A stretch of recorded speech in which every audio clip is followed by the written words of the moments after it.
Okay. Hello, welcome to our video. My name is Sarah. And my name is Jera. We're going to talk about the Great Compromise and the Three-Fifths Compromise. First, let's start off with the Great Compromise and where it all began. It all began in Philadelphia. Bing bong, bing bong. In Philadelphia, the new government needed to be changed. This is where the problem began. How would they make their new government? The first idea or plan was made by a Virginia man named Edmund Randolph. He had proposed a government that's strong nationally and it would have three branches: the legislative, executive, and judicial branch.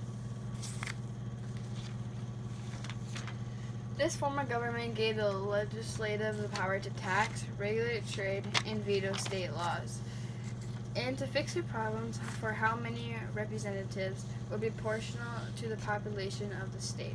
The problem with this, though, it didn't settle well with Delaware, the state with the smallest population.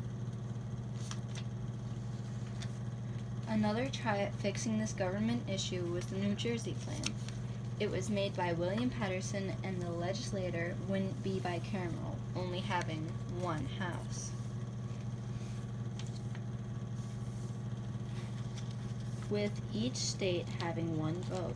Paterson argued that smaller populated states should equally be included. The New Jersey Plan gave Congress, the Senate, and the House of Representatives the power to set taxes, regulate trade, and elect a branch made up of more than one person. The Great Compromise was a solution to this debate between which plan to choose. The maker of it was Roger Sherman. It proposed different representations for the two-house legislative. In the upper house, the Senate, each state would have 2 members, and the lower house, the House of Representatives, would be proportional to the state's population. This settled the disagreement.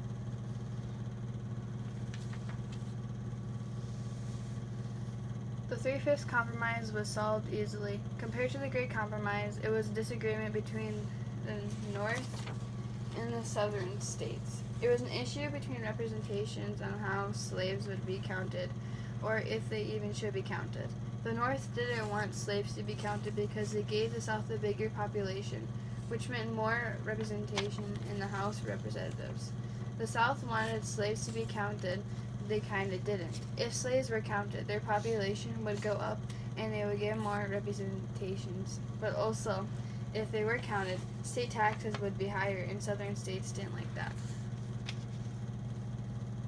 So, to solve this issue, the Three-Fifths Compromise was made.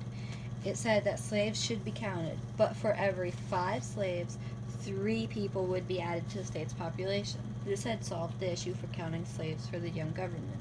This population total would be the basis for setting taxes and representation in Congress.